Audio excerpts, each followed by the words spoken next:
오늘은 지난주에도 광고를 했던 것처럼요, 우리 공인현 선교사님이 잠시 한국에 좀 방문을 하셨는데요, 우리가 계속 그 소식도 나누고 또 기도한 대로 또 지하수가 또 터져 나오고 또 귀한 생수가 나오기도 하고 또 그 외에 또 기도 제목도 함께 듣는 시간이 좀 되길 원합니다. 우리 선교사님 나오실 때 박수로 환영하도록 하겠습니다.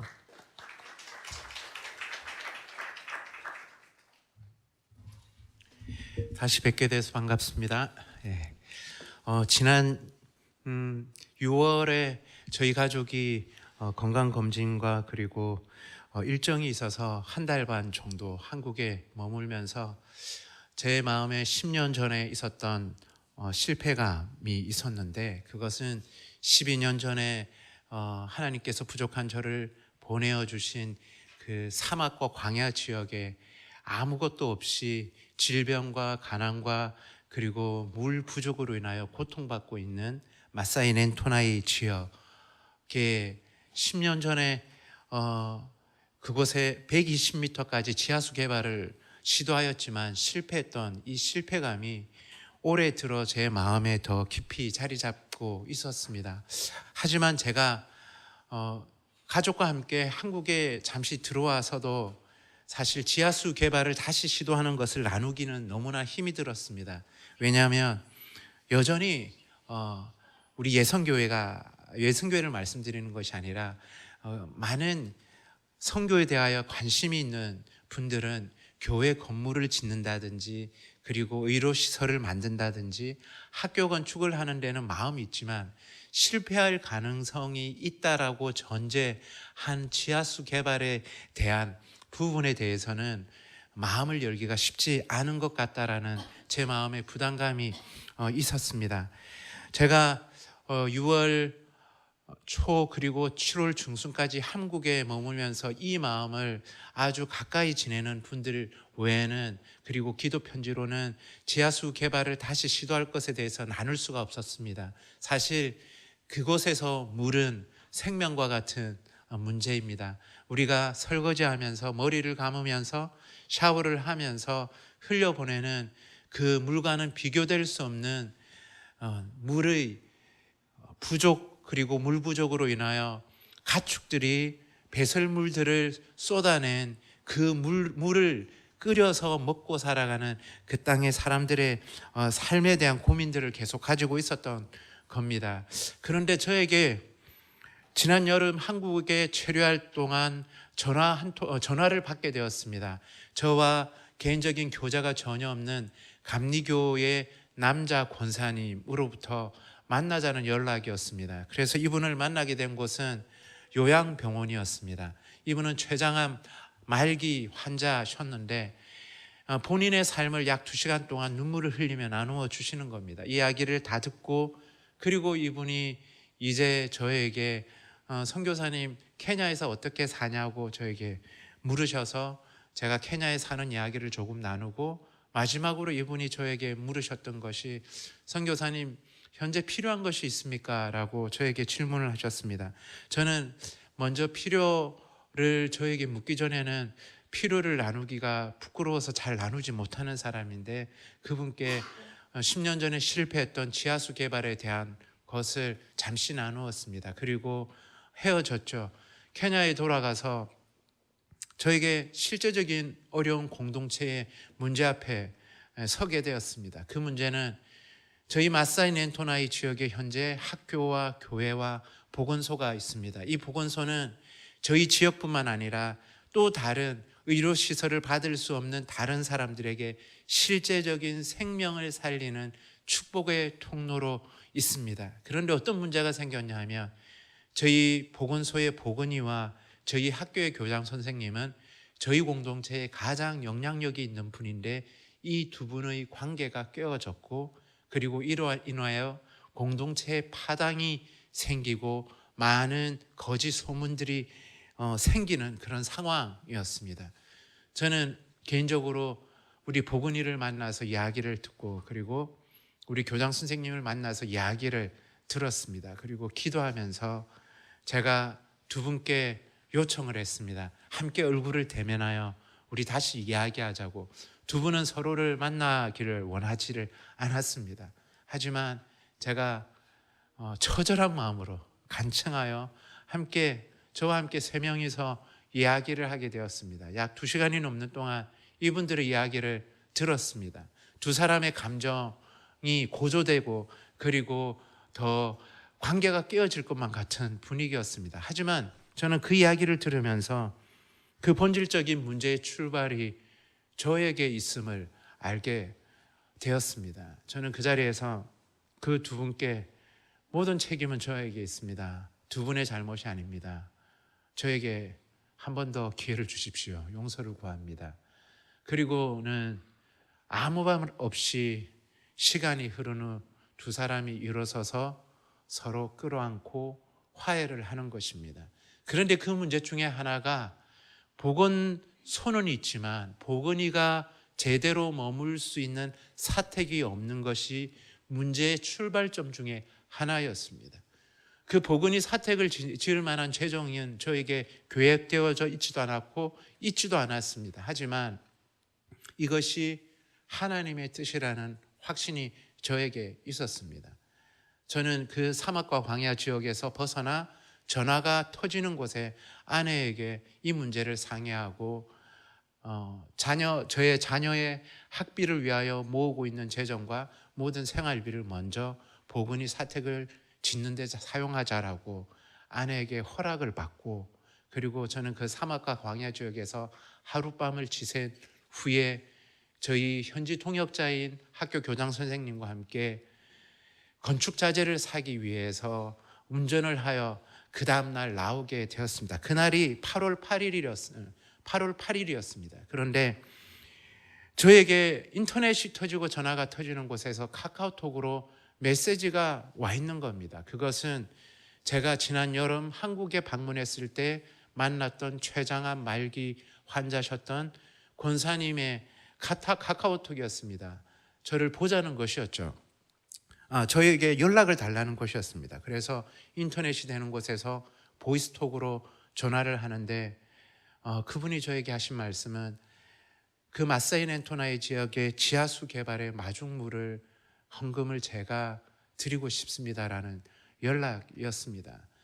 그리고는 그날 저에게 마중물 재정을 보내주셨는데 이 재정은 1차 지하수 개발을 하는 재정의 약 80%의 재정을 저에게 보내어 주셨습니다.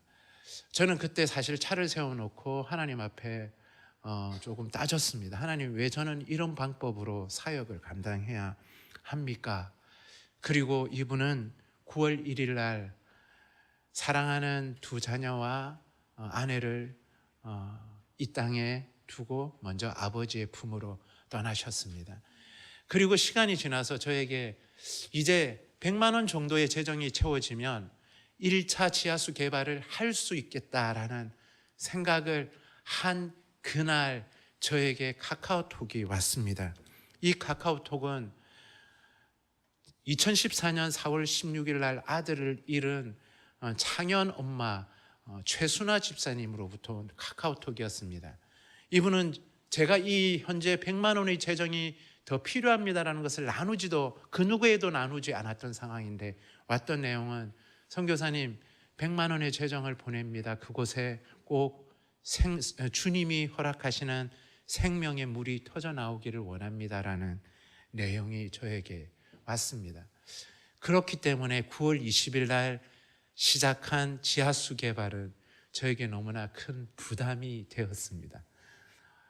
하루 만에 200m를 파고 내려갔지만 물은 나오지 않고 먼지만 충만하였습니다. 그 다음날 새벽 저는 그곳에 혼자 무릎을 꿇고 주님 앞에 기도했습니다. 하나님, 물 나오지 않으면 이제 저 어떻게 해야 되죠? 그리고 다시 아침부터 물을 파기 시작했는데 234m에서 물이 터져 나오기 시작했고 255m까지 물을 파게 되었습니다. 여러분, 약 250m는 쉽게 생각하면 우리 아파트가 예를 들어서 2.5m 높이라고 한다면 100층을 지하를 판 것입니다. 그리고 현재 그곳에 그곳에서 600m 떨어져 있는 교회와 450m가 떨어져 있는 학교와 550m가 떨어져 있는 보건소까지 지하 250m의 지하 물관을 넣고 그리고 수중 펌프를 놓고 그 위에 물 타워를 세우는 쉽지 않은 2차 지하수 개발을 진행하고 있습니다. 이제 기도 제목을 나누고 선교 보고를 마치고자 합니다. 기도 제목은 사실 2차 작업이 현재 쉽지는 않은 상황입니다. 케냐의 전기공사에서 계속 약속을 어기고 있습니다. 원래 8개월 전에 전기를 저희에게 공급하겠다라고 약속했지만 아직도 어기고 있습니다. 그런데 원래 저희 학교까지는 전기가 들어와 있는데 이 전기가 가정용 전기입니다. 그런데 지하수의 펌프에 물을 끌어올려서 1km 정도가 떨어져 있는 교회까지 물을 보내기 위한 이 파워를 주기 위해서는 공업용 전기로 바꿔야 되는 일을 지금 계속 진행하고 있는데 전기공사에서 계속 약속을 어기고 있습니다. 여러분의 기도 가운데 주님께서 열심히 그 사람들의 마음을 부드럽게 만지시든지 아니면 깨뜨리시든지 하셔서 이번 주에 이 일들이 진행되어지는 일들을 보고 싶습니다. 이 모든 2차 지하수 개발 작업이 완성되어도 전기가 없으면 이것은 물을 올릴 수 없는 상황이기 때문입니다. 그리고 이 일을 진행하고 있는 우리 건축 기술자 그분들의 안전을 위해서 기도해 주시기를 바랍니다. 또 한 가지 더 기도 제목은 우리 아프리카의 가장 큰 빈민 지역에 살고 있는 가난과 여성이기에 그리고 질병으로 멸시와 천대와 고통받고 있는 우리 13가정 에이즈 가정 공동체를 위해서 기도해 주시기 바랍니다. 어쩌면 오늘 제가 가지고 온 선물이 있는데 이것은 저희가 그 자매들에게 월세를 지원하고 자녀들의 학비를 지원하고 식량을 지원하는 데 있어서 이분들이 질병을 가지고 있기 때문에 아무것도 할 수 없는 존재가 아니라 나도 무언가 할 수 있는 존재라는 그 삶의 가치를 부여하기 위해서 3년 전부터 아내가 바느질을 가르치고 해서 매년 아주 보잘것없지만 작품을 만들고 있습니다. 이것은 차 받침입니다. 아프리카 케냐의 빈민 지역에 있는 자매들이 바느질을 한 것. 하지만 처음과 끝은 저희 가정에 태양되신 아내의 수고가 담겨있는 이 차받침이 여러분에게 다 돌아갈 수 있을 것 같은데 여러분 나중에 목사님께 줄을 서서 받아가시면 될 것 같습니다. 저희 에이즈 자매 가정을 위해서 기도해 주시기 바랍니다. 왜냐하면 지금 11월, 12월이면 케냐가 아주 극도의 치안의 그 혼란 가운데 있게 됩니다. 이것은 여러분이 상상하는 것 이상의 무장 강도의 그 기승이 있습니다. 그냥 대낮에 총을 든 무장 강도들이 출몰하는 일들이 그리고 제가 살고 있는 지역은 UN 안전구역임에도 불구하고 이 지역에 요즘에 어떠한 무장 강도들이 들어오냐면 여러분 수도 전기 가스 검침원이라고 하죠. 이런 복장을 한 무장 강도들이 문을 두드리고 들어와 사람을 해치고 재산을 탈취하는 일들이 계속 일어나고 있습니다. 그리고 계속적인 테러 사건들이 일어나고 있습니다. 저희 공동체 안에 하나님의 특별하신 보호하심이 그리고 저희 가정을 위해서 기도해 주시면 감사하겠습니다.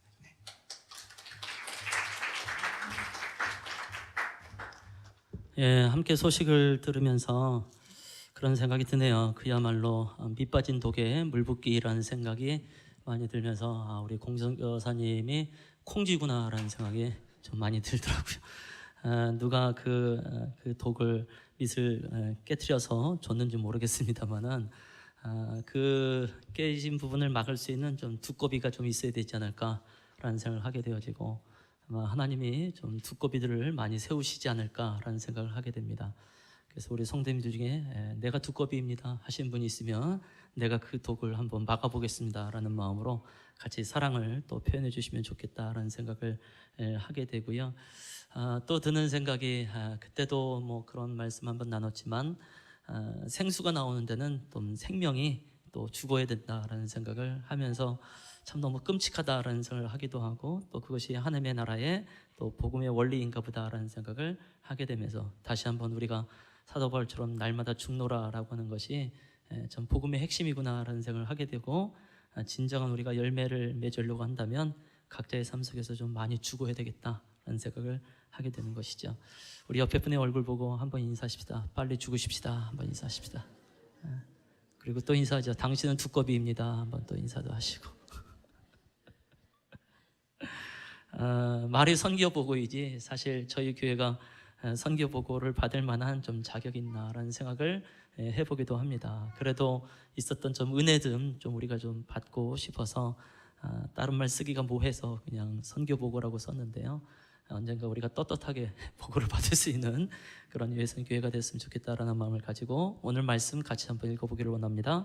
세 가지 말씀이 되겠습니다. 시편 32편 11절이고요. 또 47편 1절이고요. 또 요한계시록 7장 9절에서 10절입니다. 그래서 앞에 모니터를 통해서 우리가 함께 보는 것이 훨씬 더 효과적일 것 같습니다.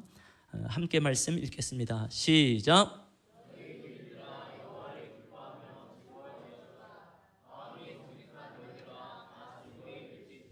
47편 1절도 있습니다. 너희 만민들아 손바닥을 치고 즐거운 소리로 하나님께 외칠지어다. 요한계시록 7장 9절에서 10절 시작. 이 일 후에 내가 보니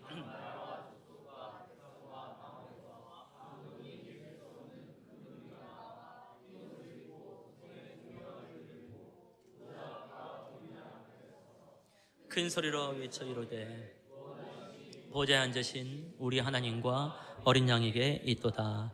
아멘.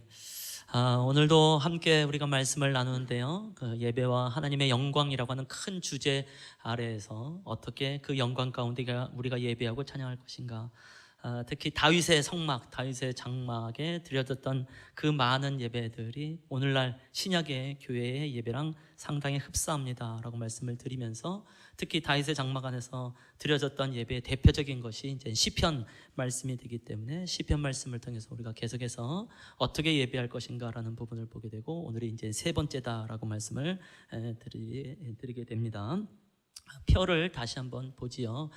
크게 세 가지로 시편 말씀을 좀 나눌 수 있을 것 같아요. 음성으로, 손으로, 몸으로. 각각의 세 가지씩 해서 모두 9가지를 나누고 있는데요. 지난주와 그 지난주에 걸쳐서 입으로와 이제 노래로를 함께 나누게 되어졌죠.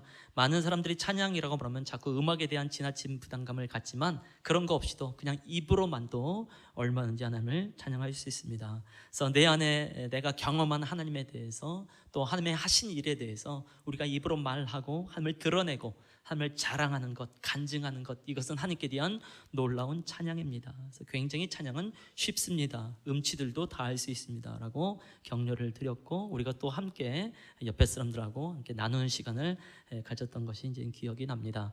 그래서 한 주간 내 삶 속에 어떤 일이 있었는가 한번 이런 걸 나누어 봤는데요.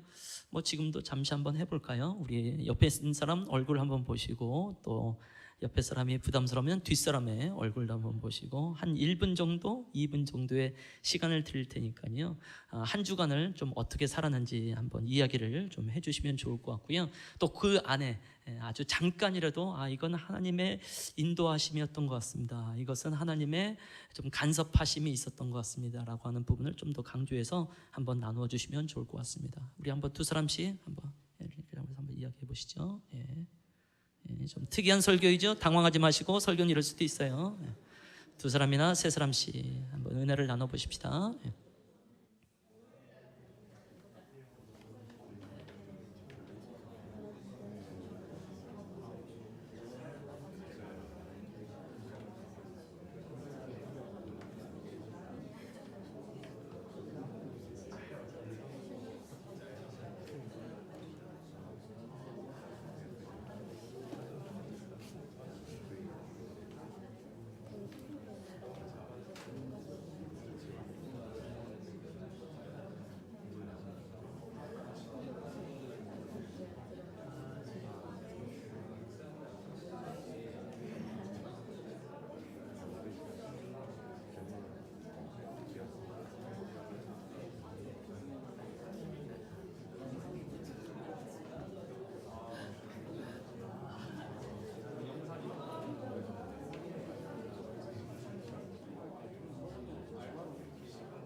예, 마무리하십시다. 예.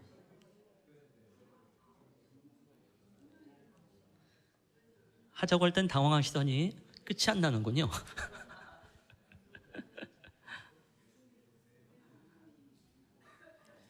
역시 한 번 더 초청을 해봅니다. 전체 앞에서 나눌 수 있는 분, 한번 그 자리에서 일어나셔서 이야기하시면 되겠습니다. 한 주간 어떻게 살았는지, 또 어떤 은혜가 있었는지 있으시면 한번 자리에서 일어나셔서 한번 이야기해 보시죠. 없습니까? 네. 예. 없어요? 예. 예, 그럴 줄 알고 하나를 더 준비했습니다. 옆에 사람 이분의 얘기는 나 혼자 듣기는 좀 아깝다. 좀 전체 앞에서 한번 내가 나눠보리라. 그래서 옆에 분의 이야기를 잘 들었으면 그것을 이제 나눠주시면 될 것 같아요. 한번 있으신가요? 예. 없으신가요? 예. 전혀 없나요? 예. 왠지 있을 것 같은데. 예.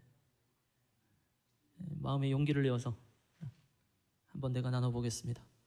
내 걸 나누든지 옆에 사람의 걸 나누든지. 오케이, 예. 있다니까요, 사람이 분명히.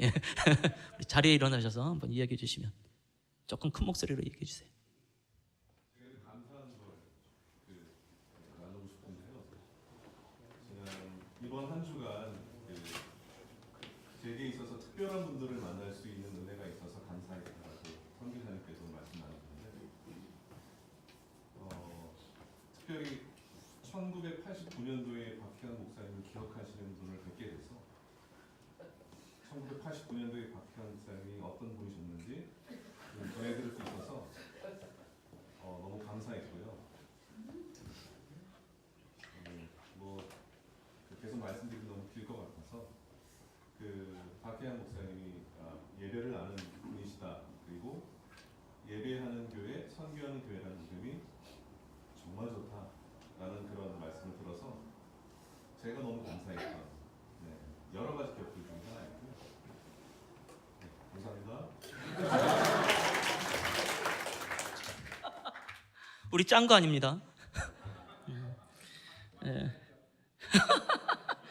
이야기 중에 박형 목사님은 한 3-4번 나온 것 같아요. 굉장히 부담스럽습니다.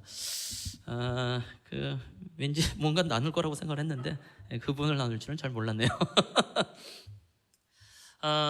제가 이제 어저께 한 남자 집사님하고 이제 아침 식사를 했는데요. 이제 서로 이런저런 얘기를 하면서 그런 얘기를 했던 것 같아요. 내 안의 문제는 지치는 게 문제다. 근데 사람이 나를 지치게 하는 것이 아니라, 환경이 나를 지치게 하는 것이 아니라, 그러니까 내 스스로 지치는 거가 이제 있는 것 같다.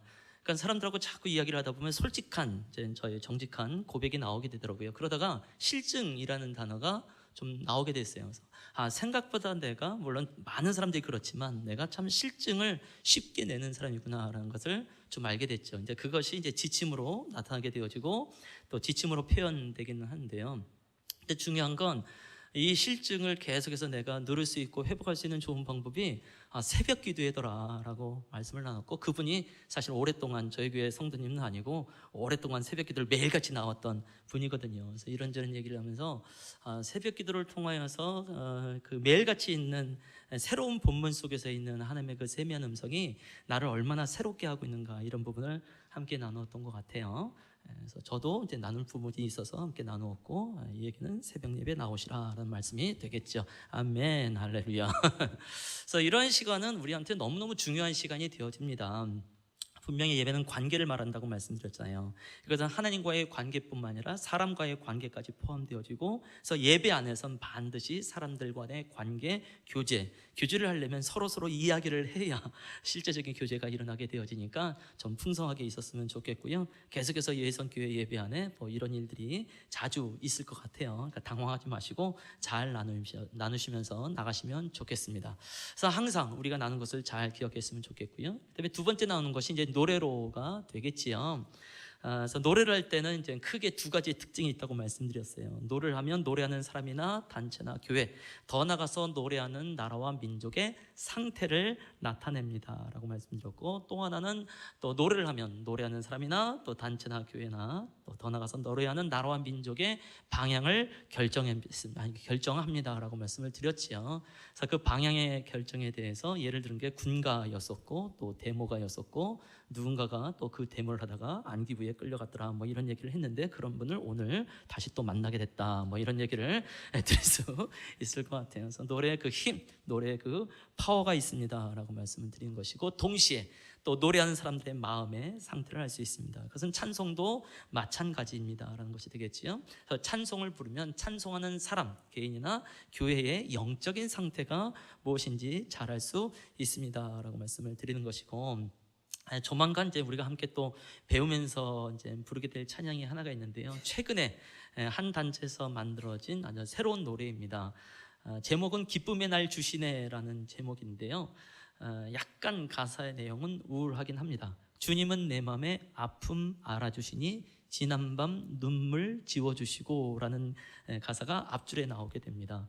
그러니까 키워드가 이제 아픔이란 말이 되고 눈물이란 말이 되어지죠. 그래서 약간 좀 우울하지만 이제 결론적으로는 이제 기쁨의 날 주신다라는 걸로 바뀌어지는데요. 기쁨의 날 주시네 그 앞에 뭐라고 되어 있냐면 아픈 만큼 기쁨의 날 주시네라고 되어 있어요. 그래서 이 가사 때문에 이 찬양이 갑자기 확 뜨고 소위 말해서 이제 인기 차트에 이제 1위로 올라 있는 것을 발견하게 됩니다. 아픈 만큼 기쁨의 날 주시네. 아멘. 우리 각자 뭐 아픔의 시간이 있었지 않겠습니까? 근데 그만큼 또 기쁨의 날을 주시는 분이다 이렇게 말합니다. 근데 전체적인 분위기는 약간 우울한 거예요. 또 이런 찬양이 한국 교회 안에 금방 또 이렇게 퍼지게 되어지고 불려지게 되는 걸 보면서 요즘 한국 교회의 정서가 영적 상태가 좀 이런가 보다라는 생각을 좀 많이 하게 되는 거죠. 그럼 우리 예선교회도 한국 교회하고 뭐 다를 것이 없는 거니까 아마 우리의 정서가 좀 이런 게 아닌가. 그래서 이런 찬양을 쓰기는 합니다만 약간 좀 불편하다, 약간 좀 찜찜하다는 생각을 좀 하게 되고, 언제쯤 하나님께서 이 한국 교회의 찬양을 훨씬 더 밝게, 훨씬 더 부분 가운데 나가게 할 것인가, 좀 그런 생각, 그런 소망을 갖게 되어지고요. 그 하나님의 인도하심을 좀 잘 따라 나가야겠다라는 마음을 갖게 되어지고, 또 예선교회가 그런 교회가 됐으면 좋겠다라고 말씀을 드리는 것이죠. 그래서 노래의 특징을 잘 생각하면서 나의 상태를 돌아보고 또 우리가 어느 방향으로 가겠는가를 한번 분별해 보시면 좋겠다는 거죠. 특히 지난주에 이제 우리가 새로운 찬양, 새 찬양, 신령한 노래, 즉흥적인 노래에 대해서 함께 적용하는 시간이 있었어요. 어떻게 잘 하셨는지 모르겠지만 제가 볼 땐 굉장히 좀 잘하고 계시지 않나라는 생각을 하게 되고, 오늘은 또 그럴 만한 시간이 없기는 했었는데요. 계속해서 또 예선교회 예배 안에 즉흥적으로 찬양할 수 있는 시간을 계속해서 갖고자 합니다. 특히 이제 맨 마지막에 불렀던 찬송, 제가 참 중등부 시절서부터 좋아했던 찬송인데요. 내 영혼의 그윽히 깊은 데서 맑은 가락이 울려나네. 하늘 곡조가 언제나 흘러나와 내 영혼을 고이 싸네. 내 영혼의 그윽히 깊은 데서, 이 깊은 데서라고 말을 하는 것도 굉장히 참 귀한 표현이지만, 그윽히라고 말하니까 깊은 것 중에서도 훨씬 더 깊은 것을 말한다는 생각이 들게 되더라고요. 그래서 가사가 참 중요하구나라는 생각을 하게 되죠. 그래서 우리의 영혼의 깊은 것을 우리가 좀 봤으면 좋겠다라는 생각을 그 찬양할 때마다 좀 많이 하게 되어지고요. 그 깊은 곳에 맑은 가락이 있습니다. 그래서 누구든지 하나님을 찬송할 수 있는, 누구든지 하나님을 예배할 수 있는 맑은 가락이 있습니다. 하나님께서 이미 우리 가운데에 다 심어 놓으신 분인 줄로 믿습니다. 이것은 음치다, 뭐 노래를 잘한다, 그런 거하고 전혀 상관없는 문제이죠. 그래서 하늘 곡조가 언제나 흘러나와 그것이 하늘의 곡조가 되어져서 하나님을 예배하고 하나님을 찬양할 수 있습니다라고 말을 하니까 얼마나 귀한 것입니까? 그래서 우리가 이제 가사를 보고 우리가 알고 있는 곡조로 부르는 것도 참 중요하지만, 내 영혼의 깊은 곳에서부터 나만의 가사로, 나만의 멜로디로서 하나님을 찬양하면서 그것이 하늘 곡조가 되어지고 그 찬송 중에 계시는 주님을 만나는 것이 또 하나의 좀 특권이 아닌가라는 생각을 해보게 됩니다. 그래서 계속해서 예선교회 예배 안에서 그런 은혜를 누렸으면 좋겠다라고 말씀을 드리고 싶고요. 오늘은 이제 세 번째와 네 번째를 함께 나눠보기를 원합니다. 세 번째가 큰 소리가 되겠고요. 그 다음에 손으로의 첫 번째가 손뼉으로가 되겠습니다. 그래서 이것에 대한 적용도 한번 이따가 할 거거든요. 그래서 주보에는 이제 내 영이 주를 찬양합니다라고 되어 있는데 제가 찬양단한테 얘기를 미리 안 했었네요. 보니까. 그래서 각자 악보를 좀 준비를 해주시고 이따 설교 후에 이 찬양을 합니다라는 것을 좀 기억해 주시면 좋겠습니다. 다시 한번 시편 32편 11절 말씀을 좀 읽어보기를 원합니다. 함께 말씀을 읽지요. 32편 11절 말씀입니다. 시작.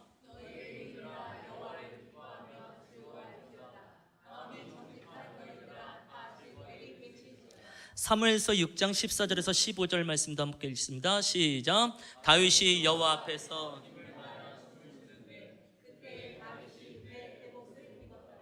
다윗과 온 이스라엘 족속이 즐거이 환호하며 나팔을 불고 여호와의 궤를 메어 오니라. 98편 7절도 있습니다. 시작. 바다와 거기 충만한 것과 세계와 그 중에 거주한 자는 다 외칠지어다. 성경에 생각보다 외치라는 말씀이 많이 있는 것을 발견하게 되어집니다. 바다와 거기에 충만한 것과 세계와 그 중에 거주하는 것들아 다 외칠지어다. 온 만물아 외쳐라 라고 말씀하고 있지요. 우리가 아까 불렀던 찬양, 꽃들도 구름도 바람도 넓은 바다도, 맞나요?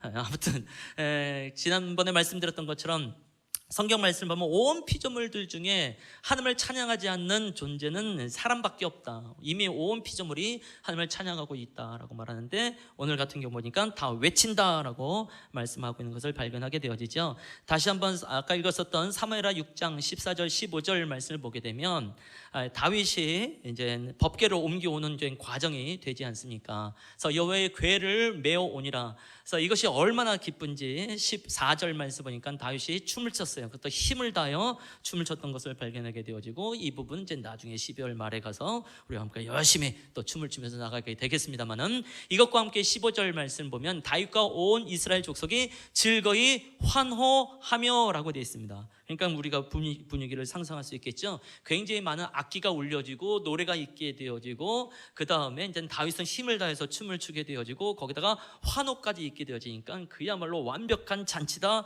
완벽한 축제다라는 것을 발견하게 됩니다. 그래서 성경에서는 이렇게 외치는 것에 대해서 굉장히 관심이 많은 것을 발견하게 되는 것이지요.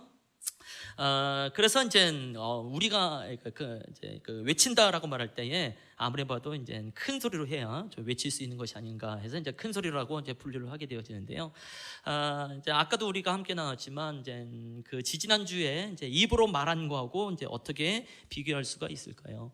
입으로에 대해서 말할 때 제가 등록금이 채워진 자매에 관한 말씀을 드렸던 거 기억이 나시나요? 이제 기도 중에 총장님의 얼굴이 떠올라서 편지를 썼더니 그분이 이제 장학금으로 이제 등록금을 채워서 등록금이 채워졌습니다. 그래서 하나님은 신실하십니다라고 말했던 것이 기억이 나는지 모르겠어요. 그러니까 말로서는 하나님은 신실하십니다라고 말하는지 모르겠지만 이것을 외치려면 어떻게 될까요?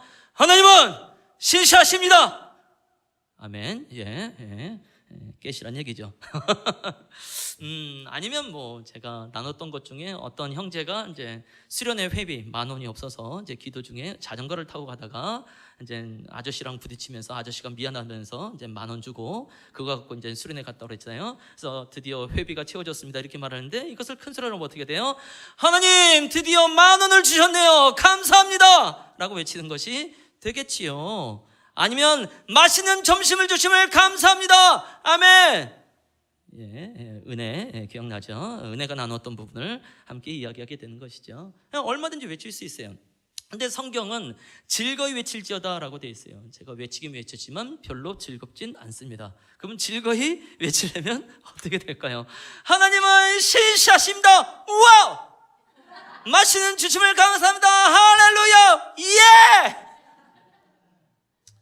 당황하지 마시고 우리가 말씀대로 찬양해야 되고 가사대로 찬양을 해야 되는 사람들이니까 제가 이제 지난주에 할렐루야의 할랄에 대해서 말씀을 드렸어요. 할렐루야의 할랄은 찬양하다, 자랑하다라는 뜻이 있다고 그랬습니다. 야는 여호와의 준말이라고 그랬어요. 그래서 할렐루 하게 되면 찬양하라 누구? 야 여호와를. 근데 이 할랄은 찬양하다, 자랑하다라는 뜻과 함께 바보스러울 정도로 시끄럽게 하다, 미친 듯이 소리를 지르다라는 뜻도 있더라고 말씀을 드리는 것이죠.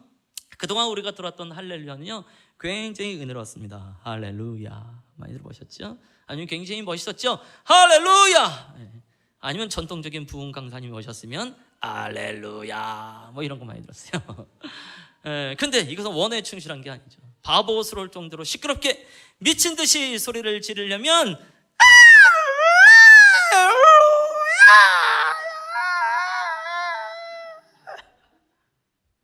우셔주셔서 감사합니다. 저를 판단했으면 다 회개하셔야 되는 거고, 원어에 충실해야 되니까, 원어에 충실해야 되니까. 자, 이 할랄이 시편 안에 엄청나게 많이 나옵니다. 시편을 한번 읽으시면요 찬양, 자랑이란 단어가 많이 나와요. 대부분이 할랄을 썼습니다. 아니면 할랄에서 파생된 테일라를 쓰게 되죠. 그래서 어떻게 보면 시편의 찬양은 굉장히 시끄럽고 요란스러울 가능성이 큽니다 라고 말씀을 드릴 수밖에 없다, 이렇게 강조를 하게 되는 것이죠. 그러면 이제 우리가 이렇게 큰 소리로 외친다는 것은 이제 무엇을 의미할까? 마치 운동선수가 한 골을 넣었을 때에, 홈런을 때렸을 때, 금메달을 땄을 때 사람들의 반응과 같겠죠. 대부분은 와! 하게 되어집니다. 사실 그 안에 뭐가 담겨져 있는 거예요? 박지성 너 잘했어, 김연아 너 잘했어, 손현재 너 이뻐. 일종의 칭찬이죠, 칭찬. 어저께는 또 황의조 맞습니까? 그 사람이 한 골 넣은 것 같아요. 뭐 난리가 나기도 했겠죠. 또 그 SK가 이번엔 코리안 시리즈에서 이제 우승을 했네요. 전 그런 거 전혀 관심 없다가 어쩌다가 마지막 6차전을 봤네요. 그래서 홈런 한 번 때리고 그다음에 마무리 투수가 잘하고 그러면서 이제 아주 오랜만에 이제 코리안 시리즈에서 우승을 했네요. 그때 그 자리에 있지는 않았었지만 잠실구장이 어마어마하게 이제 들썩들썩하고 외치지 않나. 결국 그게 뭐냐면 칭찬이죠, 칭찬. 그래서 우리가 하나님께 큰 소리로 외친다는 것은 하나님을 칭찬하는 것과 같습니다라는 거예요. 근데 좀 부담스럽지 않습니까? 우리는 칭찬이라고 하면 위에 사람이 아래 사람을 칭찬하는 거라고 생각하는데, 반대로 하나님을 찬양하고 크게 외친다는 것을 하나님을 칭찬한다고 말을 하니까 성경에 이제 송축이란 단어가 많이 나옵니다. 찬양으로 나오죠. 주의 이름 송축하리, 내 영혼아 여호와를 송축하라, 내 속에 있는 것들아 다 여호와를 송축하라 라고 나옵니다. 굉장히 멋있는 말인 줄 알지만 무슨 뜻인지는 잘 몰랐던 거죠. 근데 영어 성경으로 보면 이 송축이라는 단어가 bless로 되어 있습니다. 그러니까 축복한다, 칭찬한다, 축하한다는 뜻을 갖고 있구나라는 것을 알게 되어지죠. 또 대부분 이 송축이라는 것이 바라크라는 히브리어를 쓰는데요, 이것은 엎드려 경배하다라는 뜻도 있고 그 다음에 축하하다라는 뜻을 가지고 있어요. 그러니까 하나님이 우리를 향하여서 나를 바라크, 나를 축하하라라고 말씀하시죠. 그래서 우리가 큰 소리 외치면서 하나님을 축하하고 칭찬하는 것은 인간의 특권입니다 라고 말씀을 드린 것입니다. 그래서 우리가 할 수만 있으면 큰 소리로 하나님을 높이고 하나님을 찬양하고 축하하고 칭찬하는 성도들이 되시기를 권해드립니다. 아멘. 좀 이따 우리가 한번 큰 소리 외쳐보려고 합니다. 아마 목청껏 힘을 높여서 나가면 어떨까라는 생각을 하게 되어져요. 과거 한 10여 년 전, 20년 전 한국교회와 요즘 한국교회에 좀 큰 차이가 좀 하나가 있는데요. 음향 시스템이 많이 좋아졌고 또 음향에서 나오는 소리가 크고 굉장히 좀 세미하게 잘 조정되어 있으니까 굉장히 좋아요. 근데 문제는 뭐냐면 성도들의 소리는 갈수록 줄어가더라라는 것이죠. 제가 정확한 통계를 낼 수는 없겠지만 제 느낌상 아마 과거 10여 년 전에 비해서 한 10% 정도로 확 떨어진 것이 아닌가라는 생각을 하게 되어지는데, 그것이 어찌 보면 우리의 정서일런지 모르겠지만 성경에서 말씀하실 때 큰 소리로 외치고 있는 것을 꼭 기억하면서 우리가 믿음으로 나가봤으면 좋겠습니다. 아멘. 그 다음에 이제 손으로의 첫 번째가 되겠습니다만, 이것은 손뼉으로라는 부분을 또 보게 되어지죠. 또 말씀을 같이 한번 읽어보도록 하겠습니다. 아까 읽었었던 말씀이 가지는요 47편 1절 한번 읽어보기를 원합니다. 다 함께 시작. 아멘. 성경에 손바닥을 치라라는 말씀이 있습니다. 또 98편 8절도 읽겠습니다. 시작.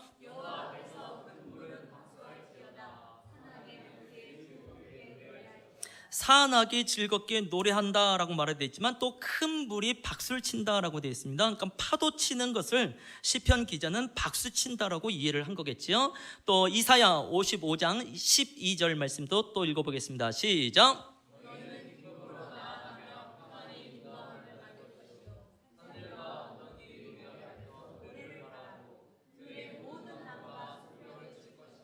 들의 모든 나무가 무엇을 한다고요? 손뼉을 친다는 거예요. 그러니까 파도 치는 것을 박수 치는 것으로 이해를 했고, 나무들이 흔들리면서 서로 부딪히는 것을 손뼉 치는 것으로 이해를 하고 있는 이제 시편 또 이사야 선지자를 발견하게 되는 거죠. 그래서 의외로 성경 안에서는 박수 쳐라, 손뼉 쳐라, 손바닥을 치라는 말씀이 있어요. 어떻게 보면 굉장히 뭐라고 해요? 세속적인 표현일런지도 모르겠어요. 솔직히 이제 전 고등부 때까지 예배 때 박수를 쳐본 기억이 없습니다. 특히 저희 교회가 더 그런지 모르겠지만 그때 당시만 해도 박수 치는 것은 왠지 세속적인 것인가 아니야라는 생각을 하게 됐죠. 근데 오늘 성경 말씀을 보니까 분명히 손바닥을 치고 박수 치고 손뼉을 치란 말씀이 있습니다. 결국 박수 치는 것은 거룩한 행위구나, 성경에 기록되어 있으니까. 그래서 우리는 박수를 칠 때 말씀에 의지하여 믿음으로 쳐야 되는 거야. 기분 좋아도 박수 치지만 기분 나빠도 박수 쳐야 되구나. 왜? 말씀이 우리한테 가장 중요한 부분이 되기 때문에 그렇죠. 자, 근데 47편 1절 말씀을 보니까 만민들아 손바닥을 치고 라고 돼 있어요. 그러니까 만민이 손바닥을 치니까 이게 박자에 맞추어서 치는 박수도 있겠지만 사실은 갈채를 의미하고 있습니다 라고 보시면 되겠죠. 또 이 시편의 기록이 지금으로부터 약 3000년 전의 기록이란 말이죠. 그때 당시는 뭐 어떤 이성적인 부분이라기보다도 어떤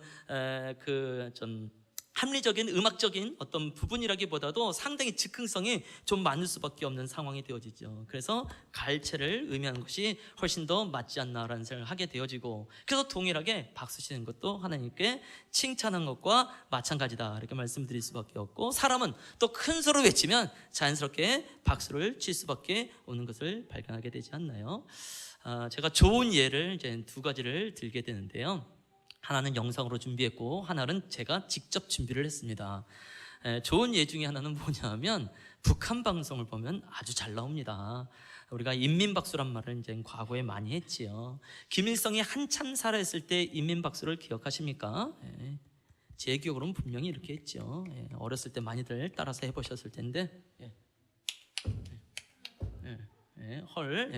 못 본 분이 있고, 하도 신기해가지고 많이 따라서 했었던 기억이 납니다.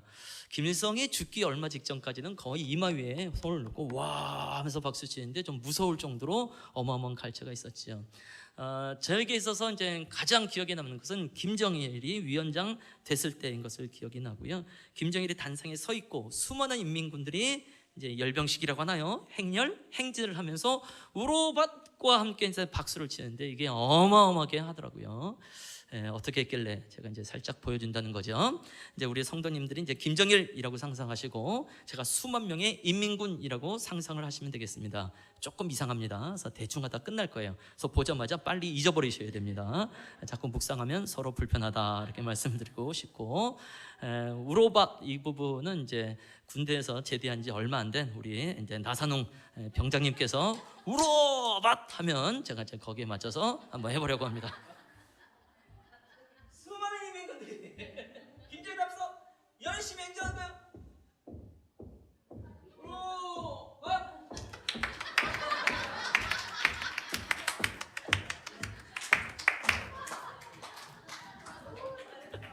굉장히 부담스러워하는데요. 김대중 전 대통령이 방북하기 얼마 전까지 TV에서 정말 많이 나왔던 거예요. 그래서 그때 당시 그것을 보고 저거 우리가 하나님께 박수 칠 때 최소한 저 정도는 해야 되지 않겠는가. 한 인간을 위해서도 저렇게 박수 치는데 우리 하나님의 임재가 있을 때 박수 치고 큰 소리 외치는 것은 마땅하다라고 말씀을 드리는 것이죠. 또 하나는요, 2002년도 월드컵 때입니다. 8강전 승부차기에서 우리 홍명보 선수가 한 골을 빵 넣었을 때 기억을 하시는지 모르겠습니다.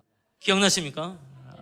이게요 리플레이로 계속 보여줬어요. 그때 이제 토요일이었었고 청년들과 함께 봤지요. 그때 청년들이 한 100명 가까이 있었던 것 같아요. 정말 5분 이상 기립박수 하더라고요. 하이파이브, 하이 배치기 막 난리가 났습니다. 저도 열심히 갈채를 드리다가 순간 배신감이 느껴졌어요. 우리 청년들이 이런 사람들이었네? 찬양할 때요 보통 1시간 찬양을 하는데 저만 뛰거든요. 저만 외치고. 그래서 우리 청년들은 원래 이런 사람들인가 보다. 그리고 청년들의 전체적인 이제 기질 테스트를 한 적이 있었는데 우울질이 70%래요. 그러니까 우리 청년들은 전반적으로 우울한 사람들인가 보다라고 생각하는데 이 꼴 하나에 5분 이상 기립박수를 하더라고요. 그러면서 나중에 좀 생각하면서 약간 찜찜하기도 했어요. 저 한 꼴이 하나님의 구원보다 더 놀라운 건가? 라는 생각을 하기도 하고, 하나님의 구원은 훨씬 더 놀라운 것인데 라는 생각을 하기도 하고, 그러니까 분명히 사람 안에 이런 은혜가 있다라는 것을 발견하고, 또 우리가 얼마든지 그렇게 찬양하고 예배할 수 있습니다 라고 말씀을 드리는 것이죠. 제가 이제 선교단체에서 함께 이제 사역을 하면서 이제 3박 4일 동안 예배 컨퍼런스가 있었어요. 이제 오전 중에 이런 강의를 하고 떠났는데, 비록 들은 이야기는 합니다만 1시간 찬양 시간 중에 20분 동안 박수를 드렸다는 거예요. 상상해 보세요. 20분 동안 계속 박수만 치면 거의 좀 노가다가 아닐까. 팔이 얼마나 아프겠어요. 근데 예배 때 이루어졌던 얘기를 들으면서, 그래, 이런 게 기름 부음이다, 이런 게 은혜다, 그러면 교회가 얼마든지 그렇게 함을 찬양할 수 있다라는 생각이 들게 되어지죠. 제가 지난번에 이제 중국 단동의 한 교회에 제가 친구가 이제 목회하는 교회 갔다고 말씀드렸고, 주흥 사쇠 이제 그 설교를 한번 했었던 기억이 나는데요. 그 교회에서 이제 한 4일 동안 이제 예배를 주제로 사경회를 오전 저녁으로 함께 했어요. 저녁에 모든 이제 세미나가 다 끝나고 나서 이제 그 교회 담임 목사님이 축도를 딱 했죠. 있을지어다. 갑자기 온 성도들이 와! 하고 박수 치면서 끝난 거예요. 그래서 담임 목사님이 당황하더라고요. 축도가 이렇게 끝나도 되는군요. 되지요. 예. 축도하고 난 다음에 그냥 건반으로만 하고 끝나야 된다, 이런 법칙은 없는 것이죠. 이 모든 것이 주께로부터 오는 은혜이기 때문에 큰 박수를 들으면서 그야말로 영광의 이름을 높여드리며 예배할 수 있게 되는 줄로 믿습니다. 그래서 우리가 함께 좀 찬양해 보기를 원해요. 앞으로 좀 나와 주시기 바라고요. 찬양을 하나 하고 그 다음에 우리가 큰 소리로 외치는 시간이 좀 되어졌으면 좋겠습니다. 단순하게 이렇게 실습으로 여기지 마시고 내가 외쳤던 하나님을 기억하면서 크게 한번 선포해 보는 겁니다. 신시하심을 찬양합니다 라고 하셔도 되겠고요, 뭐 영광의 주의 이름을 높여드립니다 찬양하셔도 되겠고, 지하수가 나오게 하신 하나님께 감사를 드립니다 라고 하셔도 되겠고, 여전히 맛있는 점심을 주셔서 감사합니다 하셔도 되겠고, 나를 사랑방으로 인도해 주셔서 감사합니다 외칠 수 있는 게 얼마든지 많습니다. 하나님 사랑합니다, 하나님 기뻐합니다, 하나님 즐거워합니다. 찬양하라 내 영혼아, 내 속에 있는 것들아 다 하나님을 찬양할지어다. 외칠 수 있는 게 어마어마하게 많이 있는 것을 고백하면서 주 앞에 나가는 시간이 되어졌으면 좋겠습니다. 저도 기타를 준비하겠습니다. 그래서 찬양을 하나 부르고 그 다음에 나가보죠. 일단 자리에서 일어나겠습니다.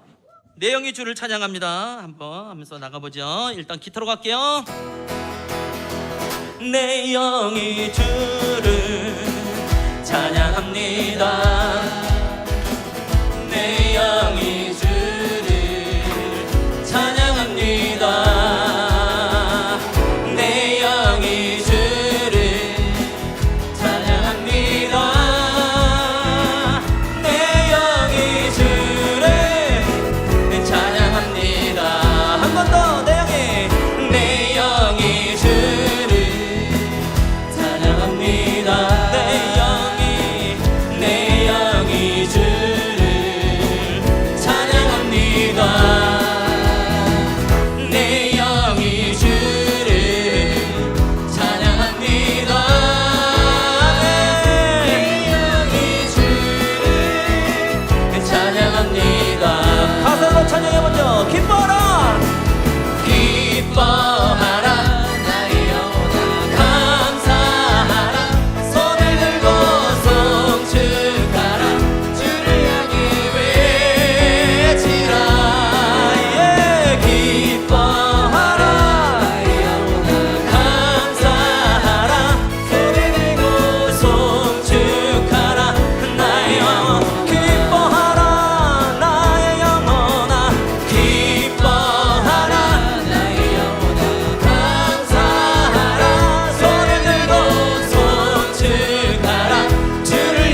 하나님 예배합니다. 하나님 찬양합니다. 하나님 기뻐합니다. 하나님 즐거워합니다. 신샤신 주 여러분 앞에 드립니다. 광자신 주 여러분을 찬양합니다. 찬양하라 내 영혼아, 내 속에 있는 것들아 담을 찬양하며 기뻐하며 감사하며 나갈지어다. 나의 영혼은 승리가 되신 주 여러분을 높여드립니다. 광대하신 주 여러분을 높여드립니다. 높임을 받으시옵소서. 찬송을 받으시옵소서. 할렐루야. 아멘. 기뻐하라 나의 영혼아, 감사하라 손이 들고 송축하라 주를 향해 외치라.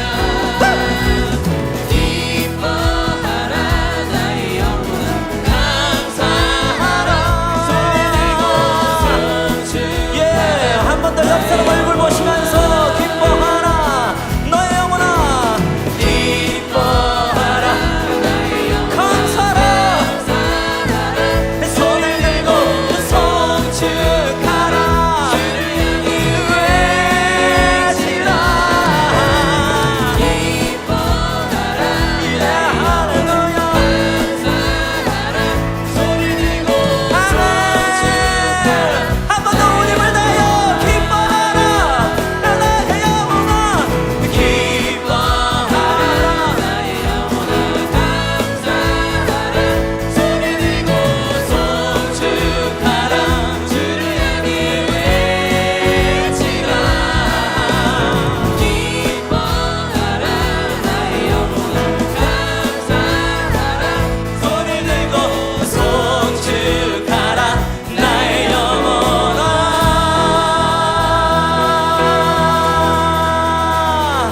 아멘. 주님 기뻐합니다. 주님 즐거워합니다. 할렐루야. 우리 옆에 분을 보고 인사하죠. 기뻐하십시다. 옆에 분에게 얼굴 보고 즐거워하십시다. 축도로 마치겠습니다. 지금은 우리 주 예수 그리스도의 은혜와 하나님 아버지의 사랑과 성령의 교제 교통하신 사귐의 은총이 오늘 주로 말미암아 그 승리를 누리며 주를 향하여서 외치며 갈채를 하며 나가는 우리의 모든 성도님들, 특별히 가정과 그 일터와 특별히 이 나라와 민족 가운데 이제부터 영원토록 함께할지어다. 아멘.